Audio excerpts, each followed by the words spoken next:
நல்ல இந்த வெயிலுக்கு ஈஸியாக நல்லா குளுன்னு ஒரு குல்ஃபி சாப்பிடணும்னா நம்ம ஈஸியான மெத்தடில் 4 பொருட்களை வச்சு இந்த சூப்பரான குல்ஃபியை ரெடி பண்ணிடலாம்.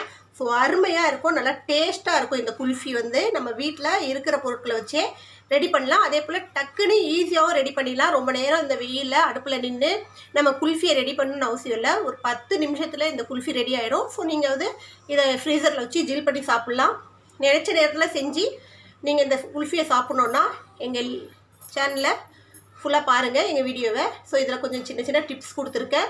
அதே போல் ஈஸியான குல்ஃபி குழந்தைங்க கூட ஈஸியாக செஞ்சிடலாம். ஸோ வாங்க இது எப்படி செய்யலான்னு பார்ப்போம். அதுக்கு முன்னாடி எங்கள் சேனல் லைக் பண்ணுங்கள், ஷேர் பண்ணுங்கள், சப்ஸ்கிரைப் பண்ணுங்கள், பெல் பட்டன் ஆன் பண்ணுங்கள், கமெண்ட் பண்ணுங்கள். சூப்பரான இந்த குல்ஃபியை நீங்களும் வீட்டில் ரெடி பண்ணி சாப்பிடுங்க.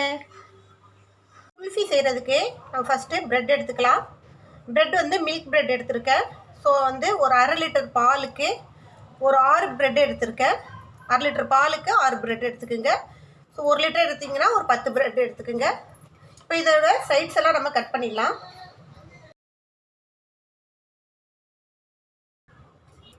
இப்போ இந்த ப்ரெட்டை நம்ம அரைச்சிட்டு வந்துடலாம் ப்ரெட் க்ரம்ஸாக. இப்போது நம்ம ப்ரெட்டை அரைச்சாச்சு. இது ஒரு பக்கமாக இருக்கட்டும். ஸோ நம்ம எந்த பாத்திரத்தில் குல்ஃபி செய்யப்படுமோ அதை எடுத்துக்கலாம். நான் வந்து நான்ஸ்டிக் கடாய் எடுத்திருக்கேன். இப்போ இதில் பால் பாக்கெட்டு ஒரு 1/2 லிட்ரு உடச்சி ஊற்றிக்கிங்க.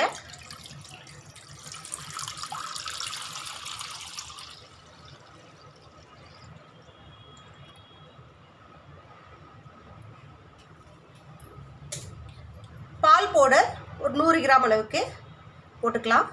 ஸோ இது வந்து ஈஸியாக செய்யக்கூடிய குல்ஃபி. பிகினர்ஸ் கூட செஞ்சிடலாம், குல்ஃபியே செய்ய தெரியாதவங்க கூட செஞ்சிடலாம், அதே போல் குழந்தைங்க கூட செஞ்சிடலாம். சர்க்கரை ஒரு 100 கிராம் அளவுக்கு எடுத்திருக்கேன். நான் இப்போதைக்கு கொஞ்சம் பாதி சர்க்கரை மட்டும் போடுறேன்.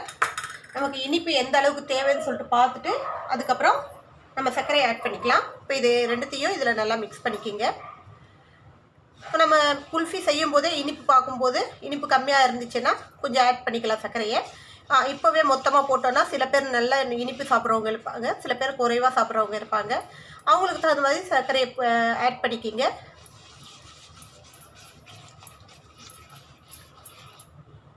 இல்லை கொஞ்சோண்டு காடமம் பவுடர் போட்டுக்கலாம் ஃப்ளேவருக்காக. ஸோ குல்ஃபியில் வந்து காடமம் ஃப்ளேவர் இருந்துச்சுன்னா சாப்பிடும்போது நல்லா டேஸ்ட்டாக இருக்கும்.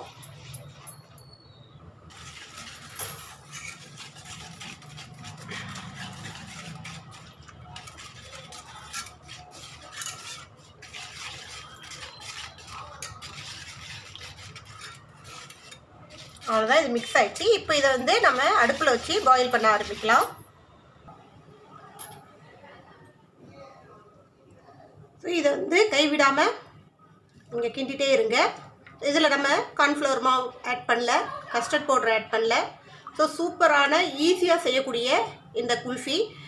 கார்ன்ஃப்ளவர் மாவு கஸ்டர்ட் எல்லாம் சில பேருக்கு வந்து அளவு தெரியாது, அதிகமாக ஆட் பண்ணிவிடுவாங்க, ரொம்ப திக்காகிடும்.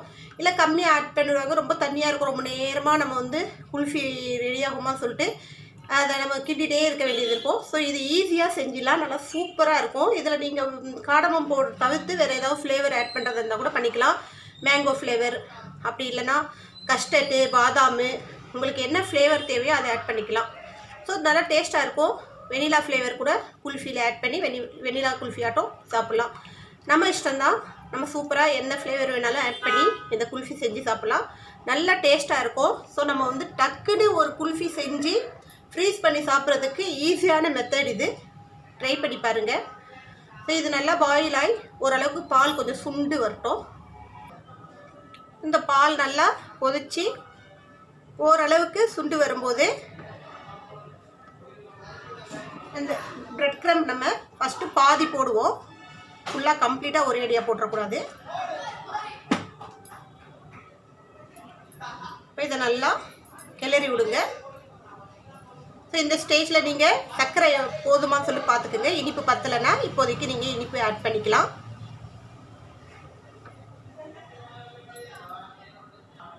ஸோ நான் போட்ட பாதி சர்க்கரையே இனிப்பு நல்லா இருக்குது. ஒரு 60 கிராம் அளவுக்கு எடுத்தால் போதும். சர்க்கரை அதிகமாக எடுக்க தேவையில்ல. 1/2 லிட்டர் பாலுக்கு 60 கிராம் சர்க்கரை எடுத்தாலே போதும். ஏன்னா நமக்கு வந்து ப்ரெட் வந்து இனிப்பாக இருக்கும், மில்க் ப்ரெட் இருந்ததுனால கொஞ்சம் இனிப்பு இருக்கும் ப்ரெட்டில். அதால் நமக்கு வந்து சர்க்கரை அதிகமாக தேவைப்படாது. ஸோ நீங்கள் இதில் வந்து சர்க்கரைக்கு பதிலாக கல்கண்டு கூட அரைச்சி போடலாம். நல்லா டேஸ்ட்டாக இருக்கும், சூப்பராக இருக்கும், அதோட டேஸ்ட்டும் நல்லாயிருக்கும். அதே போல் சர்க்கரை விரும்பாதவங்களுக்கு கல்கண்டு வந்து ஒரு நல்ல சர்க்கரைக்கு பதிலாக ஒரு நல்ல ஆப்ஷனாக இருக்கும். ஸோ அடுப்பை இந்த சமயத்தில் நல்லா சிம்மில் வச்சுக்கிங்க. கொஞ்சம் அடுப்பை சிம்மில் வச்சே நம்ம இதை வந்து கிண்டிகிட்டே இருக்கணும். ஏன்னா ப்ரெட் க்ரம் போட்டதால் இப்போ அடி பிடிக்கிறதுக்கு சான்ஸ் இருக்குது. இப்போது மீதி இருக்கிற இந்த ப்ரெட் க்ரம்ஸும் போட்டுடலாம். ஸோ டோட்டலாக 6 ப்ரெட் எடுத்தேன் நான் 1/2 லிட்டர் பாலுக்கு. ஸோ அது கரெக்டாக போதுமானதாக இருக்குது. நீங்கள் எந்த அளவுக்கு உங்களுக்கு குல்ஃபி வேணுமோ அந்த அளவுக்கு நீங்கள் இந்த ப்ரெட் க்ரம்ஸு எடுத்துக்கலாம், பாலும் ப்ரெட் க்ரம்ஸும் எடுத்துக்கலாம்.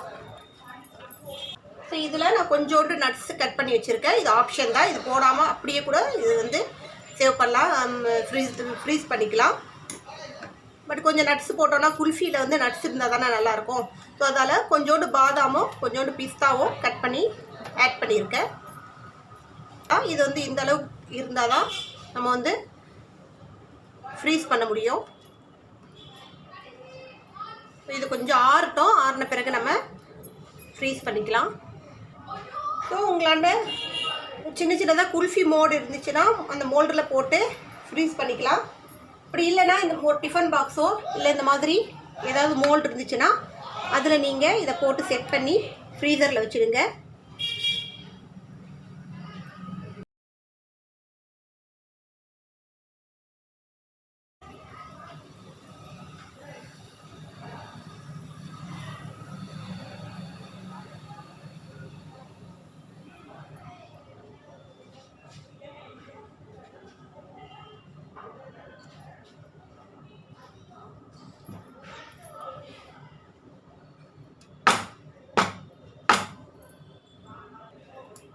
ஸோ இதுக்கு மேலே இன்னும் கொஞ்சம் நட்ஸு அலங்காரம் பண்ணுறதுக்கு பார்க்க நல்லாயிருக்கும்.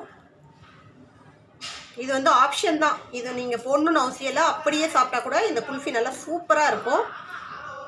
ஸோ நம்ம வந்து கொஞ்சம் அலங்காரம் பண்ணால் தானே நல்லாயிருக்கும். எதுவாக இருந்தாலும் கொஞ்சம் அலங்காரமாக அழகுபடுத்தினா தானே நல்லாயிருக்கும். அதுக்காக இதை கொஞ்சம் நம்ம டெக்கரேட் பண்ணி விடலான்னு சொல்லிட்டு இந்த பாதாமும் பிஸ்தாவும் வச்சு நான் டெக்கரேட் பண்ணியிருக்கேன்.